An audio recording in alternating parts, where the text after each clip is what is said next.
friends go.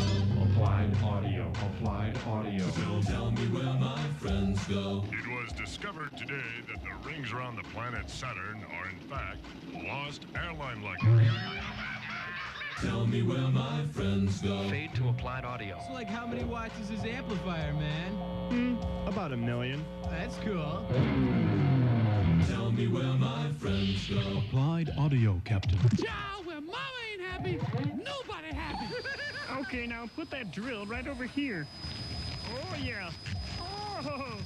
Oh, that feels good. Applied audio. Tell me where my friends go. Careful with the drums. Careful with the drums.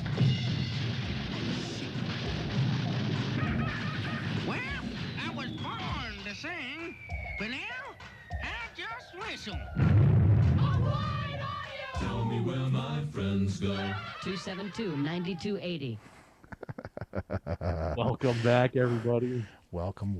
Look what we dug out of the archives. Yeah, blast from the past. From the past.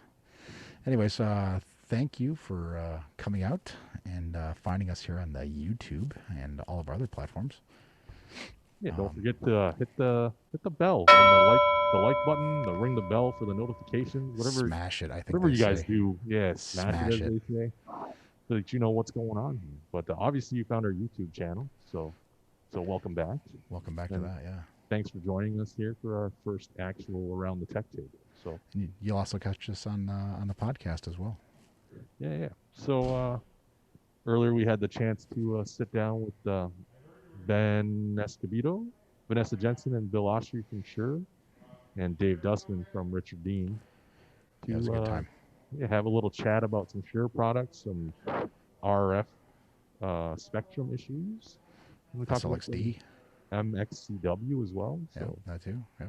So thanks for coming back. Enjoy the webinar. And if there's any manufacturers or topics you want to discuss in the future, let us know. Please drop us an email around the tech table at theatersupply.com. Around the tech table at theatersupply.com. Excellent. And enjoy. We'll see you guys next time. Bye-bye. Thanks everyone for joining us this morning. I want to thank Ben and Vanessa and Bill from Shure and Dave from Richard Dean for being with us this morning. We're going to spend about 10 or 15 minutes with Ben and Vanessa to talk about some new stuff they got in the pipeline, and then the rest of the morning will be devoted to your questions. I know there have been some questions about wireless and RF spectrum, so we'll be addressing that. If there are any questions along the way, please type them into the Q&A or the chat, and we will monitor that and pass it along to our panelists. So I just wanted to share kind of a quick update or a quick overview of a really awesome solution, especially in the age of COVID, right, and social distancing. So Shure actually introduced a wireless discussion system a couple of years ago. And essentially, this is a solution that has an access point that's like the main brain or heart of the entire system.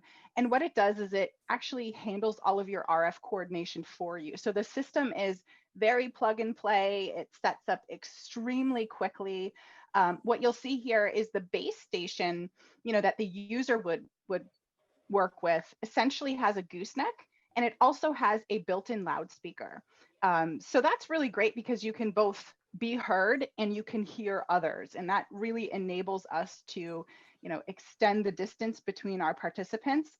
And it really simplifies kind of the use of a system in spaces that, may not have a dedicated AV system in the place. The access point itself gives you 10 Dante ins and 10 Dante outs, and analog ins and outs as well. So it's super simple, super cool, easy to set up. I'm not going to go through all of the features here, but as I mentioned, you turn it on and it works automatically. You don't have to worry about anything in terms of, am I on the right RF channel or is there interference? It'll automatically avoid that for you. If you've got a really long meeting, it's going to run for 12 hours. So hopefully your meetings aren't quite that long. But if you need to keep talking, of course, it will accommodate that. I talked a little bit about that interoperability with your analog and digital interfaces. It also has some security built in. So we've got some AES encryption as well. And really scalable. So per access point, we can support up to 125 participants. Lately, honestly, in the age of COVID, we've seen this used in a lot of gyms, cafeterias, multi-purpose spaces. Corporate entities are using this on a portable type basis, essentially, so that they can separate all of their participants. Individuals can continue to talk to each other, converse, collaborate. But again, we've kind of separated those individuals so that we can maintain security there. So it's a really great solution that is available, should you need some portable audio that's high quality. It's very easy to use. And again, it does manage all of the RF for you internally. Yeah, to add on to what Vanessa's saying, we've had some pretty cool things happen with MXCW recently. It's not a secret or anything, but we've been using it on SNL, Saturday Night Live, for distant script reading. So they're kind of using it in an unorthodox way, where they're all 6 foot apart, and just like the tables here, reading scripts. Oh, there it is. Look at that. If I may share. If you may share. Yep. Yeah. This is on their Instagram. So yeah, we were involved in this, and they were looking for a really easy solution for social distancing, for great sound quality, and also kind of unorthodox is running it through the PA. So there's a PA in the room here, of course, in the studio, and they're using the MXCW tied into that over Dante. And they wanted to have a lot of microphones open, so we actually deployed 3 different access points to make this all happen. But it's once it's all set up, it's something that you can just pull out, put a battery in, fire it up, and go. They're not really using any of the advanced like voting features or all the other cool stuff it can do, but mainly for great sound quality, ease of setup, not have to worry about frequencies or any of that stuff. We didn't really touch base on this, but the frequencies that this system uses are kind of on their own island, and they don't really interfere with other TV stations or other wireless microphones you have. In 30 Rock here, there's hundreds and hundreds of channels of Axiom Digital and others. So we wanted to avoid any conflicts with other studios or Seth Meyers, which is down the hall, that kind of stuff. So MXCW seemed like the obvious choice, and they're very happy with it. It's been rock solid. The A2s and A1s love it because of the ease of use and ease of setup, the battery monitoring features and all that stuff. It's just kind of put a battery in it and go, and you don't have to worry about any of the little fiddly bits or frequencies or that kind of stuff. And this is just one of many. We've seen other shows actually follow the suit with the same type of principle. MXCW used for socially distant script readings, and more to come. Thanks, Ben. Hey guys, there's a question about if you're able to manage the frequencies manually or if it does it automatically. Yeah, so you can manage the frequencies. You can exclude specific frequencies within the DFS spectrum, or 5 gig or 2.4 gig that you don't want the system to look at. So the system does manage its RF internally, as we mentioned, and that is all automatic. But you are presented with essentially an RF coordination screen where you can, again, exclude any channels that you don't want to have the system work within. So there is some availability there. Perfect. And then there's another question about what actual frequency band MXCW resides in. Yeah, so it predominantly uses the DFS spectrum, which is in 5 gigahertz. It's actually dynamic frequency selection, a group of frequencies that is used for non-traditional Wi-Fi, non-traditional AV type devices like weather radar. So we are sharing that spectrum with those devices essentially, which gives us a ton of flexibility to have a lot of channels available for us to use. Kind of secondarily, we'll use the 5 gig, and then the last resort really is 2.4 gigahertz. And the system will keep tally of, what are the best channels in this area at this given time. It's got a secondary scanner built in. So it's always scanning in the background. If there is interference, it moves undetectably to that free frequency that it determines is the best frequency for the system to operate on. Lots of great questions. Perfect. And do they need any licensing to use to be in this band? Yeah, that's a great question as well. So it's completely license free. There's no need to purchase any license to use this system. Yeah, the DFS is really cool because it's one of those frequency ranges that not a lot of other devices are using. And how it works is that when you fire up the unit, it automatically kind of sniffs those frequencies out and making sure that there's nothing there. That's part of the rules, that you have to make sure that there's nothing on those frequencies before you start broadcasting. So I think it's about a minute or so, and it'll look at those frequencies. And when it determines that they're clear, it'll switch to that as first priority. And then as Vanessa mentioned, the other two, it has a lot of different backup frequencies in the hopper. So if something goes awry with that frequency, it'll just automatically switch seamlessly to the next best one and have another backup in the hopper. So nothing that you really have to do for yourself intervention wise, but if you got a picky IT person that wants you to stay off their Wi-Fi or something like that, you could exclude certain frequencies with a click of the mouse, no problem. Sure. And then another question about the AP, best placement of it, and does it interfere with actual Wi-Fi APs in the space that are also coexisting in those same bands? It doesn't interfere with access points, Wi-Fi access points, because typically it's going to use DFS spectrum, which the majority of those devices are not using, to provide that Wi-Fi. So no, it won't interfere. I mean, you might want to be a little bit away from it just for RF blocking, but there's no like hard and fast rule. It does have some power settings on board, so you can really select your power level. So if you needed to use systems in rooms that were next to each other, you could absolutely do that and kind of control that power. But you certainly want line of sight from your access point to your wireless transceiver for best performance. But I mean, I've seen this thing work with an access point in another room. So it's pretty flexible in terms of its RF performance. Awesome. I think that's all the questions that we're seeing on MXCW. So Ben, if you want to chat a little bit about something that happened on July 13th that some people might not know about, and maybe SLX-D. Yeah, I'd be glad to. So we've had a recent digital transition. If you've been in the industry for a while using wireless mics, you might remember the one in 2009 where we lost to 700 megahertz. And then, of course, just recently, we lost the majority of the 600 megahertz. And a lot of pre-existing equipment has been affected.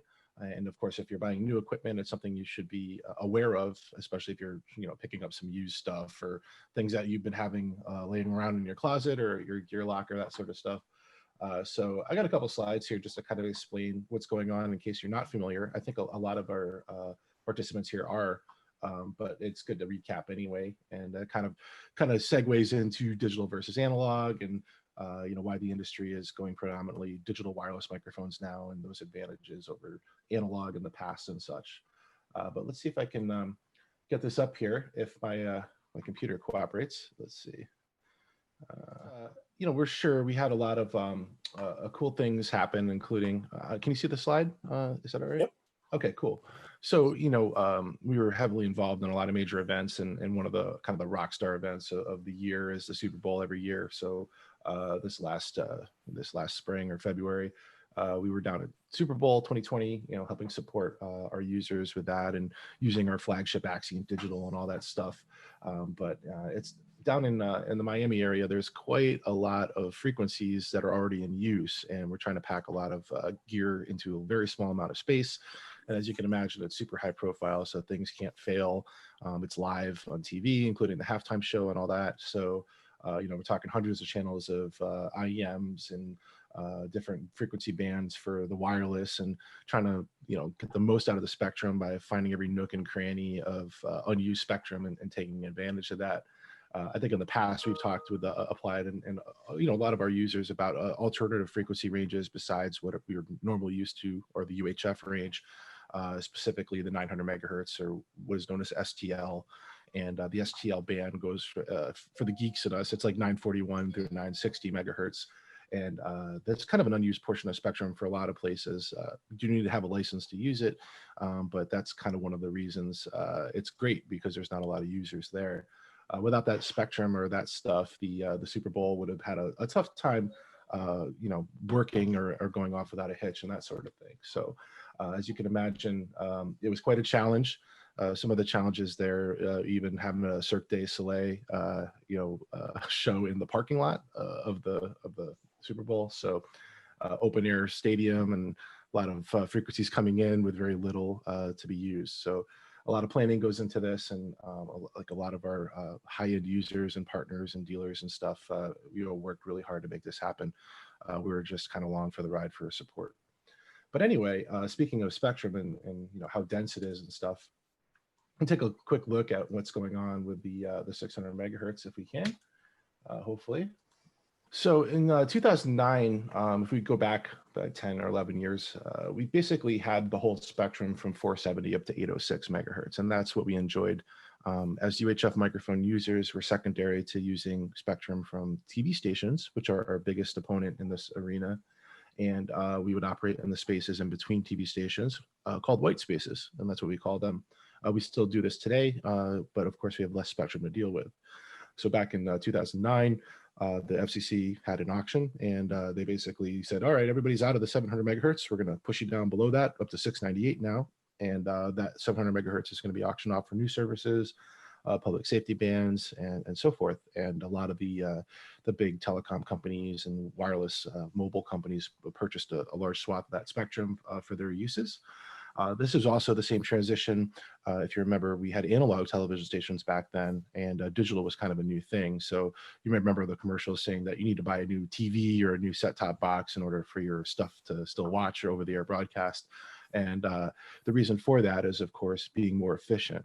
With digital TV specifically, you could get a lot more frequencies in the same amount of space. And you can even do things like coexist. If you ever flip it through the channels on an over-the-air tuner on digital, you have channels like 3-1, 3-2, and so forth. And you can make better, efficient use of that bandwidth. So they did this all at the same time. And we were bummed out about it because, of course, a lot of us had 700 megahertz mics, and they were a great place to be until this happened and so forth, and that kind of thing. So we fast forward a little bit, like about 10 years ago, and it gets like even more kind of more of an issue. So I'm sorry, I don't know why I'm having computer issues here, but I'll see if I can bring up this slide. It won't let me advance the slide for whatever reason. So if we fast forward here, what happened is that there was kind of an incentive auction. Basically, the FCC didn't have a hard and fast rule about what was going to be lost until pretty recently, actually. And after it went back and forth a few times about how much the telecom companies were willing to pay and that sort of stuff, how much spectrum, they figured out that this is going to be how it's going to go down. And the current landscape is what we're looking at here, actually post July. So we look in here that we can use anything from 470 up to about 608, where the radio astronomy band starts. And then there's these two swaths of spectrum, downlink and uplink, which are now used for mobile, predominantly 5G especially. And one is uplink is from the phone to the satellite or to the radio tower, and downlink is the other way around. So with that being said, there are some green areas on the slide you can see, which are referred to as the guard band and the duplex gap. Those are technical areas that have a little separation in them so that the downlink and the uplink don't interfere with each other for technical reasons. There are some provisions in the law saying that we can use some of that spectrum if needed, with some restrictions.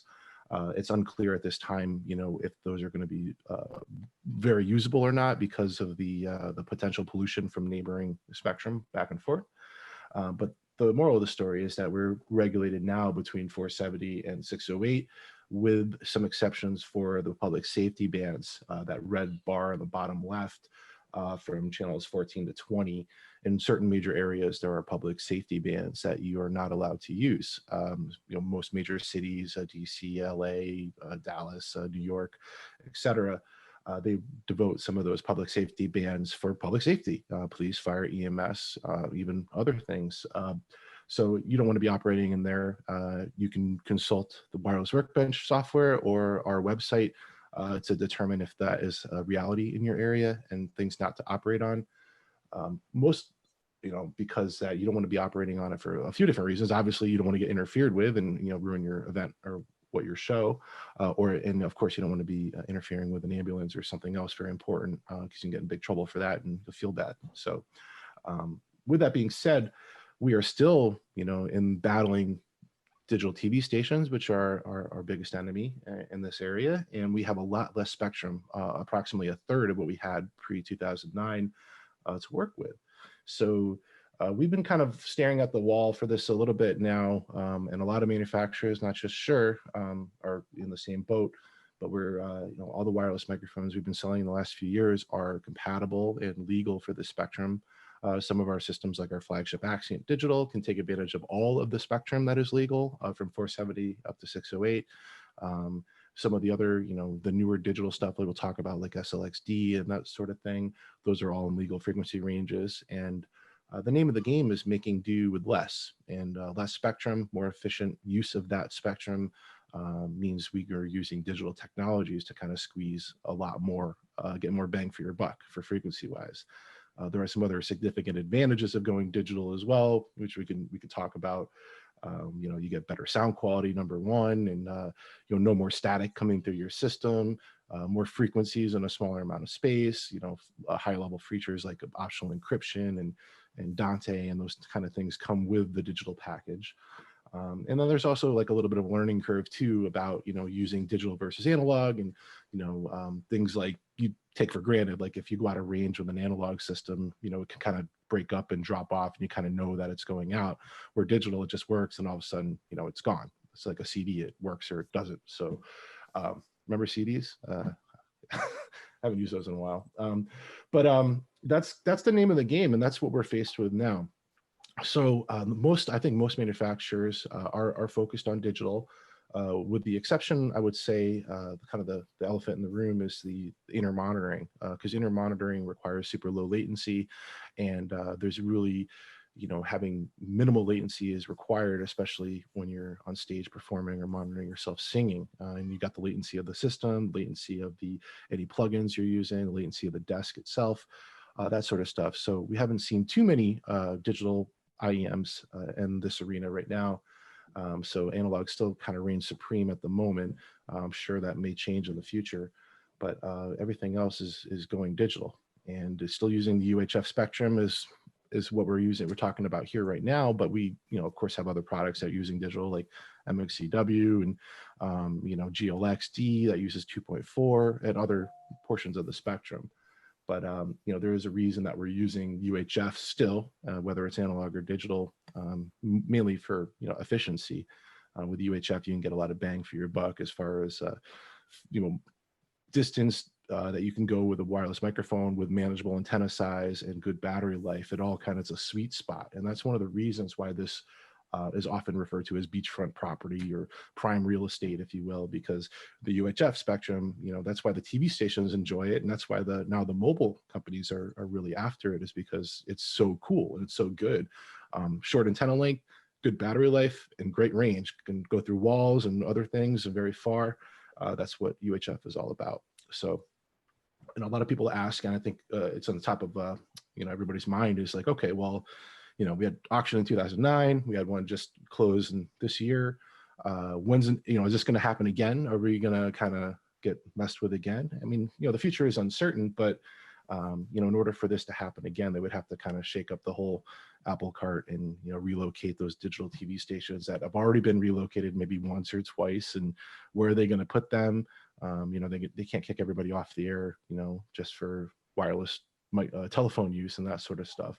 So I think we're safe for a little while, in my opinion. I think it's going to be quite a while until we see another change in the spectrum, or maybe a new technology will develop that encourages even better use of this spectrum and that sort of thing. To geek out a little bit, a lot of things stay the same when we're going from digital, transitioning from analog, including, antenna structure. Most of our wireless devices use the same cabling, the same antennas, as long as they're in the same frequency ranges. We are still have to play by the rules of what the FCC tells us what we can use for wireless mics, wireless microphones, written in the rule pretty much worldwide here. FCC and ETSI as an organization in Europe and such, we can only use 200 kilohertz or 0.2 of a megahertz per wireless microphone, and that doesn't change. If we can do better than that, we do with like ULX-D with a high density mode, and Axiom Digital has a high density mode. We can even get more in there, but it's quite cool and quite welcome, if you will. It really is kind of changing our approach of how we're looking at, you know, coordinating wireless microphone systems. Some of the ancillary benefits, even that you can get more frequencies in the same amount of space, because these systems don't really create intermodulation or byproducts or virtual frequencies that analog do. For example, with analog, you would get about 8 channels in one TV station. That would be, you know, the name of the game. Now with most of our systems, like our higher end ULX-D, Axiom Digital, you can get about 17 in that same frequency range. In high density mode, you can get 47 in that same range. So it's quite a market improvement over you know, the past type of frequency coordination things, and you know, getting that more mileage and bang for your buck. A lot of some of these benefits maybe not intentional, not because it's digital, it's just because of the way digital operates, and the components inside the packs and things have to be so clean and linear that they don't create harmonics and such, which analog do. And you can just stack all these frequencies right on top of each other, which you really couldn't do before with analog. So I'm all about it. I think it's a great thing. There are different kind of workflow changes and things to be aware of if you're migrating from analog to digital, but the benefits far outweigh any detractions from this frequency range. So digital is here to stay, is what I'm saying. So Ben, you've spoken to some of the benefits of the spectrum side of it. Can you also speak to some of the benefits of the audio quality that we get with digital as well? Absolutely. So there are some extreme benefits with the audio quality. I mean, we all know that, you know, CDs and digital sounds better in a lot of ways than analog. It's more true, it's more flat, has a better frequency response. The analog systems, in order for them to work, since, you know, FM radio and such, they use different processing techniques. One's called a compander, which kind of compresses the audio, sends it over the wireless link, and then expands it. And you know, why that's necessary for analog to work, it does alter the sound quality, and you know, kind of may skew it a little bit versus a cable. It has problems, or companders and analog systems have problem with stuff with high transient content, things that have sharp hits like a snare drum or a tap shoes, or anything with a percussive type of element, or things that have a very complex harmonic structure like a triangle or a cymbal. If you put a cymbal through an analog wireless system and listen to it decay, like a crash or something, it sounds kind of wonky and kind of breaks up, and the compander doesn't really know what to do with it. With the digital stuff, it's pretty much flat. Like what goes in is what comes out, which is awesome. And as Dave mentioned, the sound quality is just unparalleled. The signal to noise ratio is so much better than analog. We can run our systems at a much lower kind of gain setting and still, you know, boost it up later on without getting a bunch of background noise and hiss and things that we would, you know, see from analog.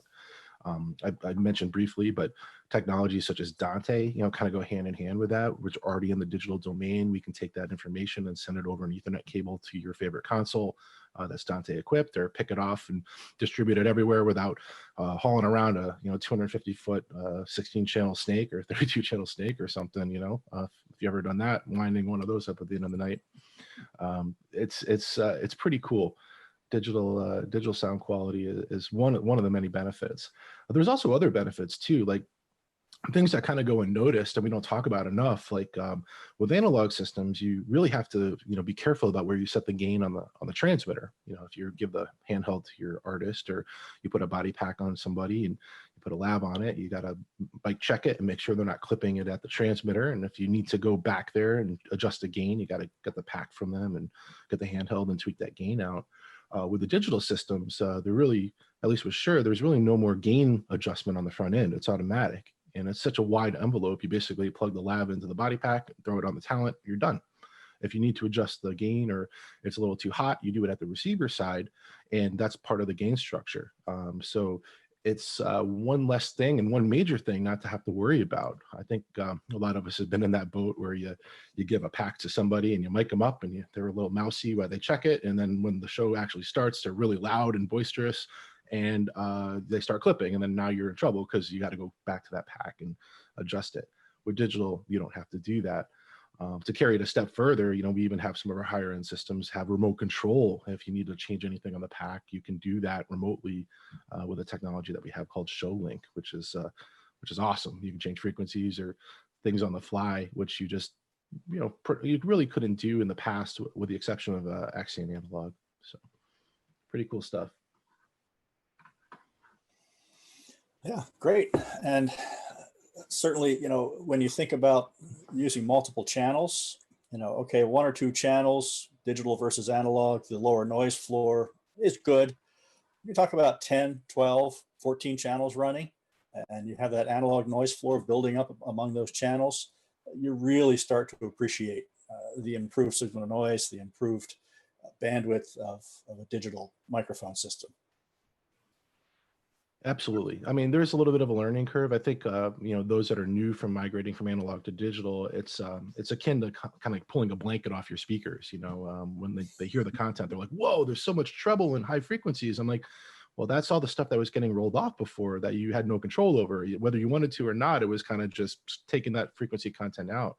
And now you have it back. So if you need to, massage it with an EQ or limiter or compression, your favorite plugin, you can do that.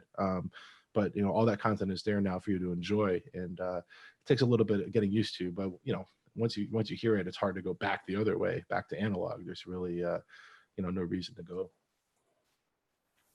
I see a question came in about from an anonymous attendee. Thank you for the question. I have several Shure ULX-S and ULX-P. So these are some of our older analog systems in the J1 band. They work great. But how long will Shure support them if they need repairs? And what is the future or the past of the J1 band?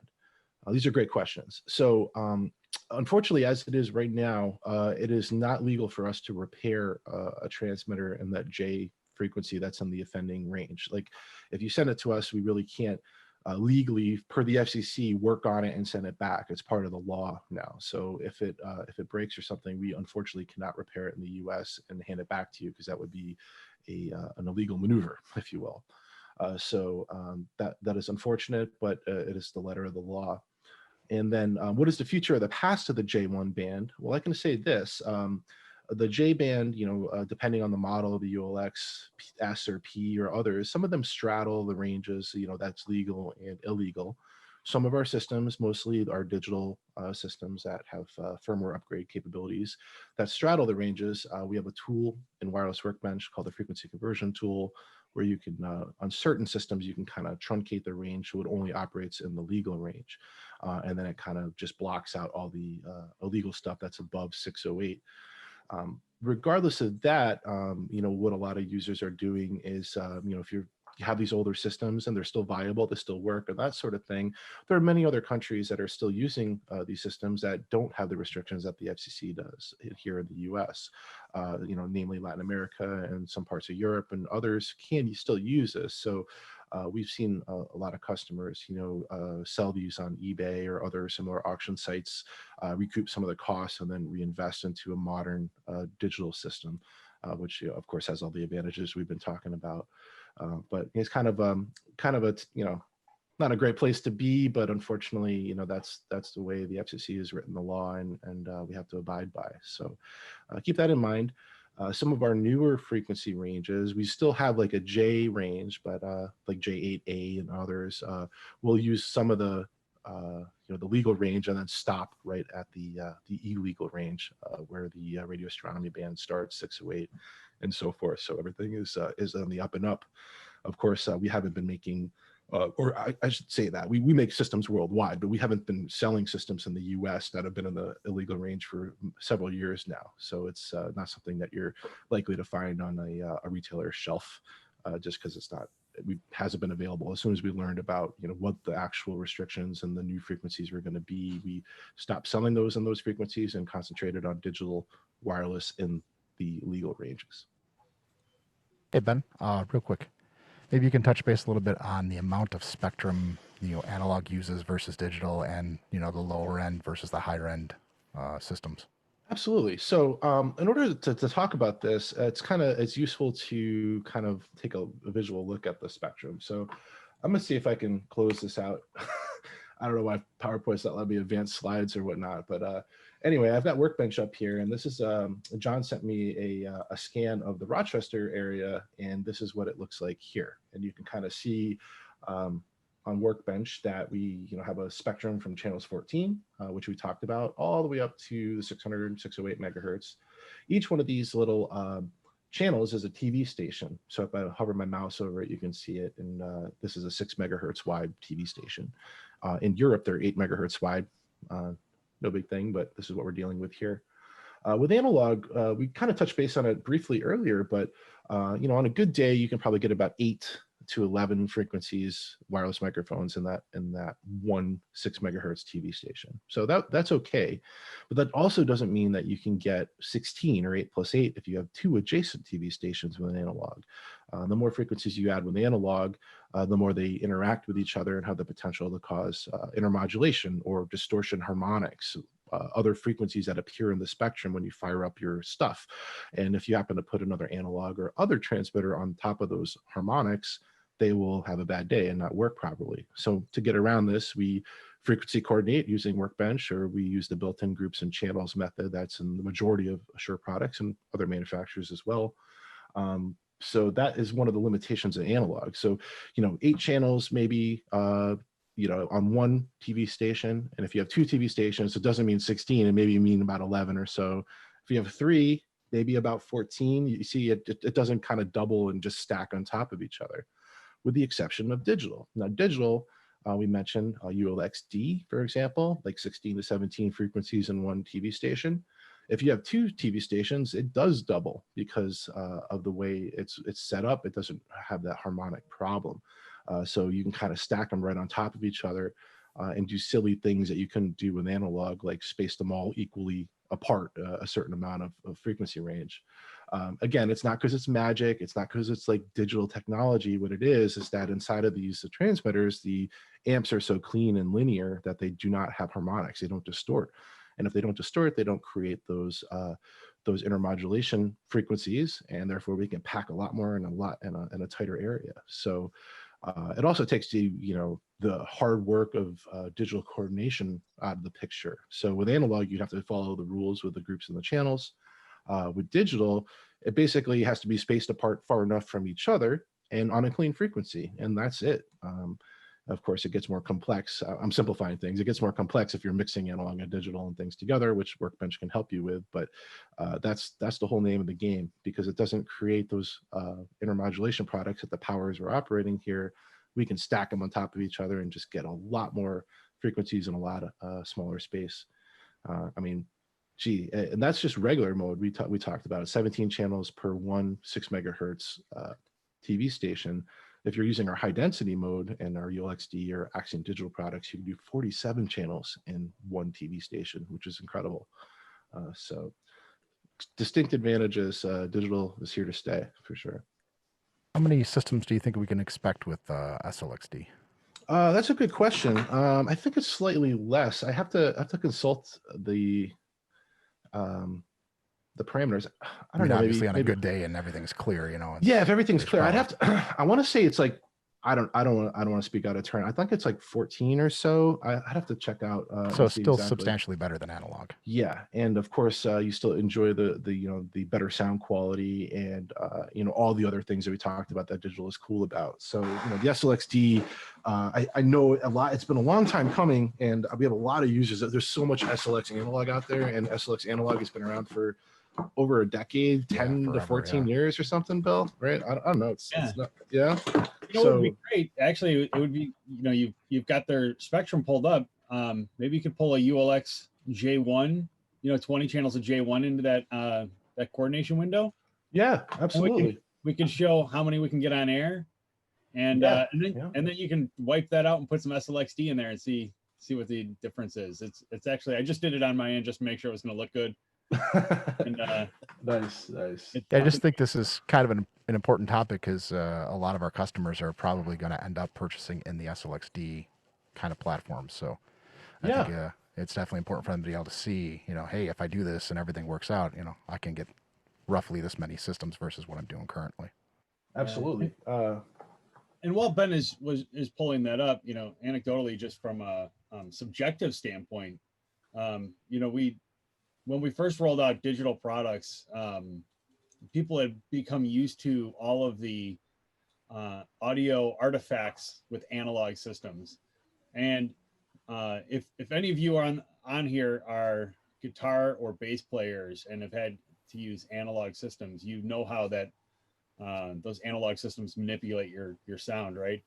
So we had a chance to demonstrate ULX-D when we first came out with some big name artists, and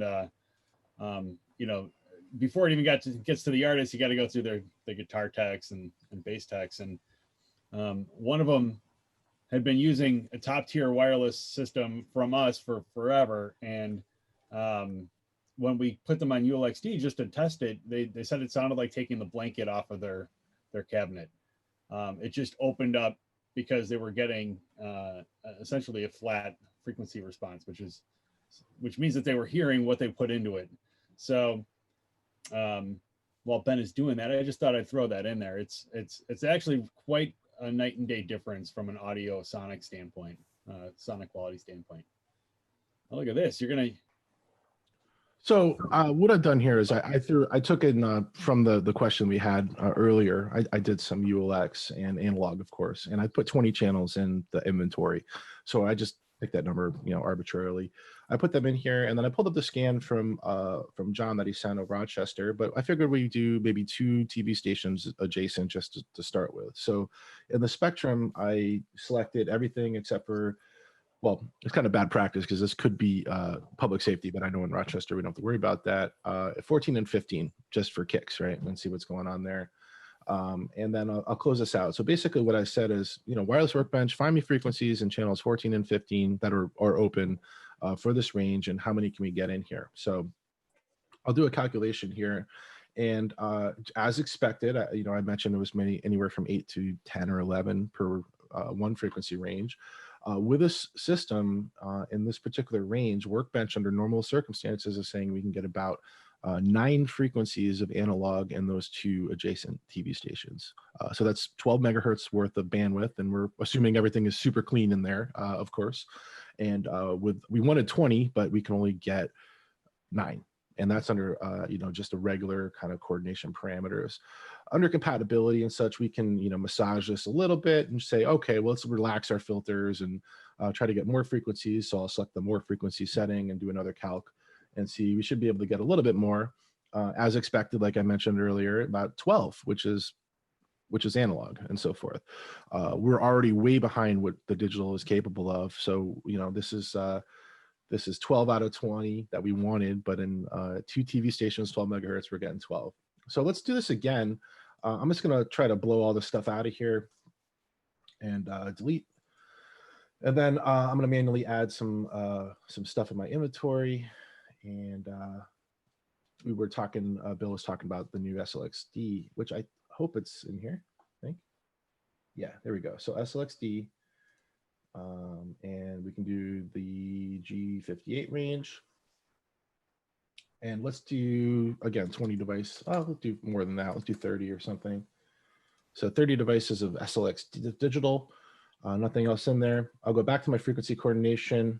I'll keep the scan and all that stuff in the TV stations, but I'll blow out all this stuff so we can start from scratch. I'll add frequencies for my inventory since they're already there. All frequencies. And boom, there's my 30 channels of uncoordinated SLX-D. So under normal circumstances, everything else being the same, channels 14 and 15 are the only ones I said that we could use. Let's see what Workbench does. So right off the rip, we're getting 14 out of 30, and that's under normal, just regular, standard coordination mode. If I select this and go compatibility and change it to more frequencies, let's do that again and see what happens. So we can have 18 out of 30. So as you can see, we have almost a 50% increase of 50% increase of frequencies that are available with the SLX-D product over SLX-D, SLX analog, if you will. So right off the bat, you're getting more bang for your buck. You can get a lot more in the same amount of space. A lot of those sound quality and convenience features that are built in. Don't have to worry about gain settings on the transmitter and such, and so forth. Just for kicks, that was SLX-D. So SLX analog, we get about 12 per two TV stations. We get about 18 with the SLX-D product. I'm just curious, we put a little Axient Digital in here just for fun, do our flagship product and see what we can do. So Shure 84QA, G57. Let's put 32 channels. We'll try maybe more. Let's do 36. Add those in. Go back to my frequency coordination, and I'll add the frequencies that are in my inventory. I could have done it from here too. It's just kind of handy to do it the other way to show you the relation. All frequencies from inventory. Everything else is the same with our spectrum, channels 14 and 15 only. What can we do? So Axient Digital in its standard mode can do 22 frequencies per workbench without a problem. And that's being pretty conservative. If we go to compatibility and change it to more frequencies, it'll actually relax the filters and disregard third order harmonics. And we can see quite an increase here. So let's do that again. And with Axient Digital, standard mode, 30 frequencies in 2 television stations instead of 12 or 18 respectively that we saw in the past.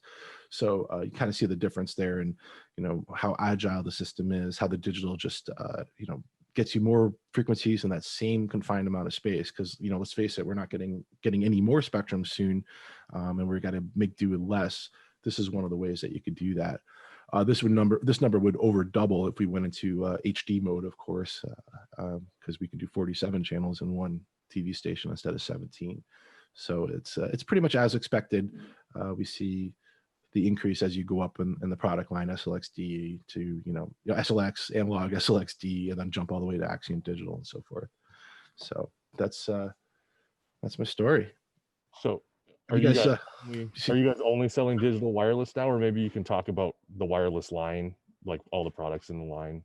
Sure. Yeah. So, I mean, we're mainly focused on digital wireless, whether, it's a conference system product or a regular professional, wireless system, with the exception of in-ear monitors due to the latency challenges that we face. So, as we start up in the line, we go all the way from the BLX or the PGX-D, the GLX-D, which is our 2.4 gigahertz product.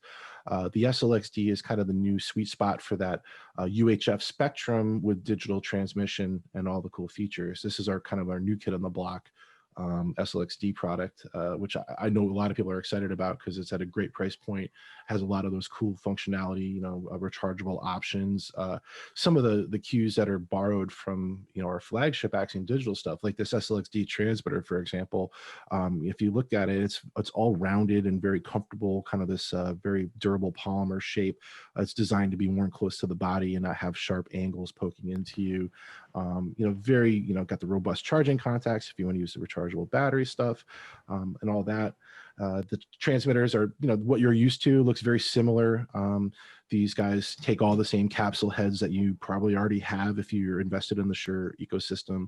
They do have the rechargeable battery options. So if you're a house of worship or a theater or a school, you can slide these right into the charger and not have to worry about plugging in batteries or messing around with AA's or rechargeable AA's. One of my favorite things about that is, if everything's got a slot and there's something missing, that a transmitter walked off and you got to go get it. All the slots are filled. You're good. Yeah. Is the product metal or plastic? So it's a combination. The body pack is polymer. So this is kind of a space age polymer, very high quality, super durable, the same stuff we use in our flagship micro body pack. And the handheld itself is metal construction. So it's all right. So that's metal upgraded here for sure. It's definitely upgraded. Yeah, it's kind of a hybrid. It's mostly metal, I think. Using the same chassis as the other products? The SLX-D is a new chassis design. It's a complete redesign, so it does not have that universal body pack shape that you're used to with ULX-D or QLX-D or even Axient in some of the products. So Okay. the SLX-D from the ground up is kind of a new beast, if you will. So that's this SLX is kind of our intermediate and very popular price range, that sort of stuff. Next step above SLX would be our QLX-D product, which is around $1,000 per channel or so. The next step above QLX-D would be ULX-D, and that's been around for a while, and it's obviously proven. And then our Axient Digital is still our flagship product, and so forth. So that's kind of the hierarchy. Starting with, if we're just talking about UHF spectrum here, SLX-D is kind of the entry level product for the UHF spectrum, which is where we'd like to play around. And then SLX, QLX-D, ULX-D, and then Axient Digital. Hey, Ben, can you talk about the expected operating time on a rechargeable battery in SLX-D? Yeah, it's quite good. I think because of these digital systems, a lot of them are using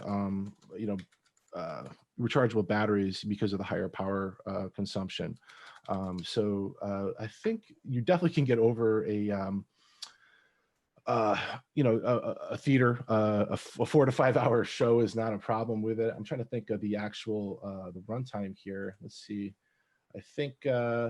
So I know we get a lot of questions from customers, looking at the options between, still buying batteries or doing the rechargeable thing. So absolutely, yeah, you do have the option of both with this. Trying to think what the runtime is. I'm trying to look it up. To be honest, I don't want to misquote it. I don't know if Bill or Vanessa, you guys might know. Let's see, 8 hours. So that's what they're saying. Okay. And then the other part of that question would be is how many charges before you got to replace it? That's another great question, especially with their rechargeable batteries. It's similar to our other rechargeable batteries in the line. You can get about 500 complete cycles will still get you 80% of the battery life. So it's one of those things, kind of like, it's not just going to, have a certain amount of recharges and then not work. It's more like any lithium battery technology that kind of declines over time. So, we're talking 500 cycles of 8 hours each, so you got to keep, if you only do 4 hours and charge it back up and then 4 hours again and charge it up, that's only one cycle counted as such. And the performance will decline over time. So, depending on how much you're using these, you can expect many, many years of performance out of it. And also, a lot of savings on AA batteries and such. Additionally, with the digital stuff, and our batteries are, I'm biased, but they're the best in the business. Each one of our batteries has a special chip inside called the fuel gauge, and it keeps track of those metrics and such. The SLX-D is no exception. That means that when you put the SLX-D battery into your transmitter, it will actually tell you the runtime that you're going to get, not just 4 out of 5 bars or 3 out of 5 bars. It'll say hours and minutes, and we claim it's accurate up to 15 minutes, and oftentimes better than that. So when you put a fresh battery in, or even a battery you found laying around your work box into it, it'll say right on the screen and on the receiver what your runtime is expected to be and how long you have until you're going to have an issue. So as the battery gets mature and it does have more cycles on it, of course, we can expect less runtime years down the line, and that will be reflected on the fuel gauge. It's very accurate as well. In fact, the more you use the battery, the more accurate those times are. But it's a welcome thing, not being like, well, what does 1 bar mean? How much time do I have? Like, do I have to run out on stage now, or can I wait till the break? No, you'll know, and you can be confident. What's the time to recharge? Obviously, I'm sure that depends on how full the battery is, but if it were dead or close to dead, what's the maximum time we're looking at to recharge batteries? Great question. So it's similar to most of our rechargeable line. About 1 hour charge will get you approximately 50% of the runtime. So 1 hour charge for 4 hours of runtime, and a full charge in 3 hours or less. Most of the time it's less because there's some residual charge. Yeah, the battery's not always completely flat dead. So exactly. Yep. Are these batteries, if I have QLX-D or ULX-D or Axient, can I use those same batteries, or? Unfortunately not. They're a different beast because of the shape and the different construction of the pack and the newer type of construction. As you can see, the oval slim slimness of the pack just wouldn't allow the SB900 to fit in there. Is that the same across all of them? None of them are compatible, or is it just SLX versus the other ones? Correct. Yeah, the SLX-D uses all new rechargeable ecosystem and such. I can even show you like the it's kind of cute and such, but they had to do it to make the form factor fit. For example, this battery, I don't know if it's in this background here, but maybe you can see the battery is like similar to SB900, but it's a little bit Ben, more if you svelte. close your screen share, we'll have a better look at it. Oh yeah, let's do that. Let's see here. So the this battery is like the SB903, I think. Yeah, this little battery pack here, and white background. it's like disappearing. So yeah, it's a little slim battery, if you will. It's more. Thank you. There it is. So yeah, it's a little bit more svelte than the SB900 that we're used to and so forth. Power densities is still very good, and this of course will get you all the things we talked about: charge cycles, health, remaining time, and 8 hours of runtime approximately in the new transmitters. And obviously they can still use AA's if they want. That is one of the cool things about the SLX-D, that you can use AA's, yes. And that was kind of, I think, a requirement because some are just not ready to jump on the rechargeable deal, or you're not using it that much, you don't need it, or you don't warrant it, or you have a traveling thing where you may not have the time or ability to charge the batteries. Well, that, and especially for us being a rental house, mostly sending people with batteries that they can use, and we know that they're new every time they go, as opposed to sending a charged battery and then they got to worry about charging it, whatever. So exactly, yeah. Same battery, the SB903 for both the handheld and the body pack for SLX-D, and we got that nice little slide-in charger you can see there if you want to be using that. Another question is on the form factors for QLX, ULX, Axient. There was always that AA tab that you had to replace or move if you use rechargeables versus AA's. Is that still exists for SLX-D, or have you done away with it? I think what John meant to say was remove or lose. Remove or lose. Yeah, we call it affectionately the shim. Sometimes they call me Benny the shim. But it's a little, you know what I'm talking about. It's a little wedge that you have to put in if you're using the rechargeable battery versus that sort of thing. And it's one of those things that gets lost a lot of times and such. To my knowledge, yeah, there's no shim for this product. It's just kind of slap your batteries in, whichever you want. So you can see the two little receptacles for AA's to put in right here. There's no real provisions for a shim. I think we took that to heart. The battery door is captive as well, so it's got this like neon green kind of thing. You can't lose the door, so that's a nice bonus as well. I'm sure your rental guys will appreciate that. Yeah, yes. So no more shim.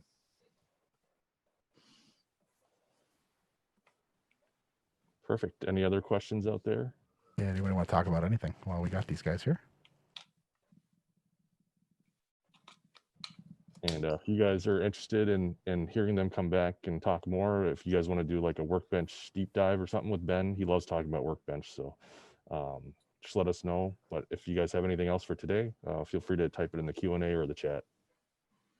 I posted in the chat a link to Workbench on Shure's website. So if anybody wants to download it and work with it, it's a great tool. And I know Krusty and John use it all the time when they're out on rotation. Yes, for sure. Ben, can you talk about, or Ben or Bill or whoever wants to talk about sanitizing mics?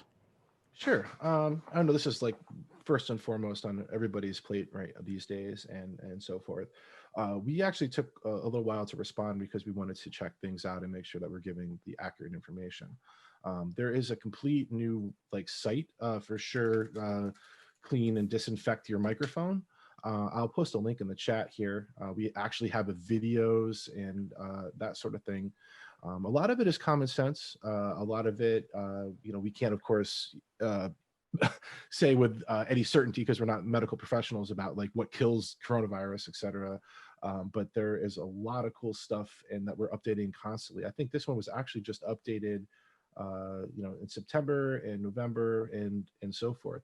It's not so much the cleaning because we all know, you can use Lysol or isopropyl or different things. It's more about what will hurt the microphone, right? If I soak it in hydrogen peroxide, for example, will that peel the paint off of my my SM7 or my SM58? That sort of thing.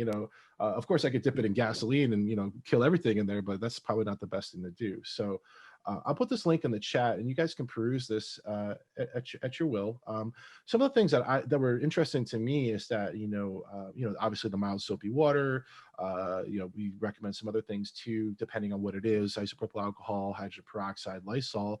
But in some instances, it's not appropriate to use those compounds because the isopropyl could discolor or cloud up a plastic LCD cover and that sort of thing. Also, some of these, especially hydrogen peroxide and things, can actually hurt the paint or peel the paint and start corroding the microphone and make the paint flake off and ugly and that sort of stuff. At Shure, and like a lot of companies, we have what we call a PVL or product validation lab. And this is really fun if you ever get a chance to tour.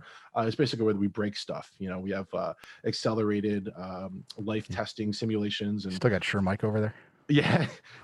Salt water, humidity, heat, dust, shocking. We drop 58s all day long and try, count how many times until they break or the grill dents and that sort of stuff. There's really some fantastic videos out there on YouTube. It's pretty cool. Every time I still enjoy it. I go there and hang out with the guys and watch them bang and dropping whatever, breaking it. That's their job. They break it. They write down what's happening and we try to make it better so it doesn't do that.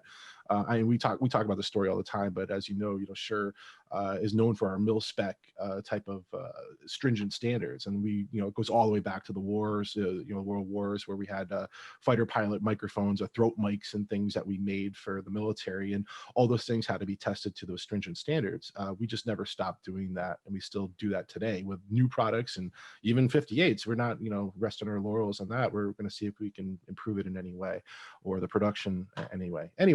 We've kind of taken a lot of those guys' time and the PVL product validation lab and done these tests with these chemicals and so forth. Even things like, the people talk about ozone generation and UV disinfecting, and that's kind of a big deal. Does the UV light break down the paint or make the colors of the screen turn weird and that sort of stuff? So we've been doing all that, and we're still continuing to do it. But regardless, we really, we've had a lot of new guidelines, if you will, and like I was mentioning, most of them are common sense, but some of them are kind of eye-opening about what you shouldn't do, especially if you're cleaning something delicate like a lavalier or a microphone element. What kind of stuff can you sanitize the microphone with? Some of the old tricks I think a lot of us know about, like using like mouthwash and Listerine or Scope to a little diluted with a toothbrush and that sort of stuff. Not to get liquid inside of places where it shouldn't be, the battery or the actual capsule. Twinplex, the lavalier is hydrophobic, but you want to preserve the hydrophobic coating on it so that it does stand up after you use it and so forth. But I think out of all the stuff, for me, it was kind of interesting, especially about isopropyl alcohol, when and when not to use it.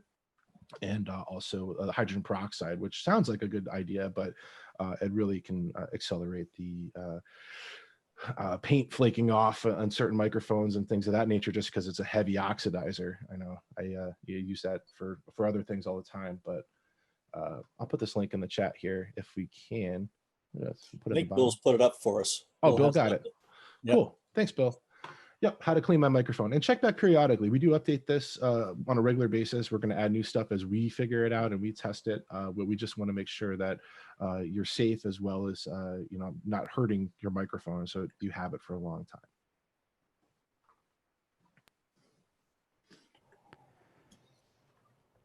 Excellent. Dave, anything else you want to touch on, or? No, I think unless your audience has any other questions for us, I think we've hit upon everything we wanted to hit. Is there anything you guys want to talk about more? No, I want to once again thank Ben and Bill and Dave, and I know Vanessa had to leave early, but thank them all again for joining us here today. Yes, as always. In our first webinar here. Hopefully we can find some more stuff to talk about in the future. If there's anything you guys want to talk about, let us know, drop us an email, reach out to us. If you guys want to do a deep dive on Workbench with these guys, let us know. We'll try to set that up with them. And like I said, if you had to leave early, or if you know someone that would benefit from this, we're going to try to put this up on YouTube here later this week. So don't know, last call for questions if anyone's got any questions out there. Ben or Bill, anything you guys want to add or anything you guys want to chat about? I just want to take a quick moment to say thank you very much for putting this on, and we're really happy to be part of it, and I'm glad that we were able to do this. So, and thank you all of you that are out there and joining us on this. This is it's exciting. I'm surprised we don't see more companies doing it, but not all of them are as top tier as Applied Audio. So this is an exciting new adventure, and I'm glad we can be part of it.